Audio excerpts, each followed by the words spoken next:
കേരളത്തിലെ എൻ്റെ सहप्रवृत्तगरे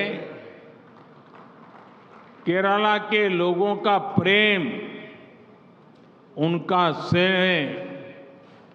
स्नेह हमेशा ही मुझे अभिभूत करता है। कल जिस क्षण में कोच्चि पर उतरा, तब से लेकर पूरे रास्ते भर हजारों लोग मुझे अपना आशीर्वाद देने आए। आज सुबह मैं गुरुवायूर और त्रिपायर मंदिर में दर्शन के लिए गया था। मंदिर के भीतर मैंने जनार्दन के आशीर्वाद की अनुभूति की और मंदिर के बाहर मुझे ईश्वर रूपी जनता जनार्दन के दर्शन हुए। हजारों की संख्या एक बार फिर लोग मुझे आशीर्वाद देने के लिए आए थे। ये मेरा सौभाग्य है, ये भावना अद्भुत है। संगठन की ये शक्ति, केरल के कार्यकर्ताओं का ये परिश्रम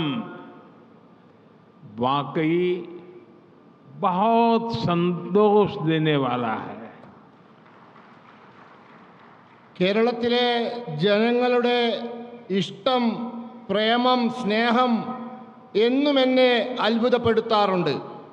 ഇന്നലെ ഞാൻ കൊച്ചി എയർപോർട്ടിൽ ഇറങ്ങിയത് മുതൽ വഴിയരികിൽ മുഴുവനും ആയിരക്കണക്കിന് ജനങ്ങളാണ് എന്നെ അനുഗ്രഹിക്കാൻ എത്തിയത്. ഇന്ന് രാവിലെ ഗുരുവായൂർ, തൃപ്രയാർ ക്ഷേത്രങ്ങൾ ദർശനത്തിന് പോയി. ക്ഷേത്രങ്ങൾക്കകത്ത് ജനാർദ്ദനന്റെ അനുഭൂതി ലഭിച്ചു. എന്നാൽ ക്ഷേത്രങ്ങളുടെ പുറത്ത് എനിക്ക് ഈശ്വര രൂപം പൂണ്ട ജനാർദ്ദനന്റെ ദർശനവും ലഭിച്ചു. ആയിരക്കണക്കിന് ആളുകളാണ് വീണ്ടും എന്നെ അനുഗ്രഹിക്കാൻ വന്നിരുന്നത്. ഇതെന്റെ സൗഭാഗ്യമാണ്. ഈ വികാരം, ഈ ശക്തി, ഇത് അചിന്തിതമാണ്. ഇത് വളരെ അധികം സന്തോഷം എനിക്ക് നൽകുന്നു. കേരളത്തിലെ എൻ്റെ सहप्रवृत्तगरे केरला बीजेपी के कार्यकर्ताओं का सामर्थ्य कितना बड़ा है, ये हमने कुछ दिन पहले त्रिशूर में हुए नारी शक्ति सम्मेलन में देखा है। मेरा जीवन का बहुत बड़ा हिस्सा तो संगठन के कार्यकर्ता के तौर पर काम करते हुए ही बीता है। इसलिए अपने अनुभव से मैं कह सकता हूं कि इतना विराट सम्मेलन एक मजबूत संगठन ही करा सकता है। ये दिखाता है कि केरला में आप सभी कितनी अधिक मेहनत कर रहे हैं। കേരളത്തിലെ ബിജെപിയുടെ പ്രവർത്തകരുടെ കഴിവ് വളരെ വലുതാണ്.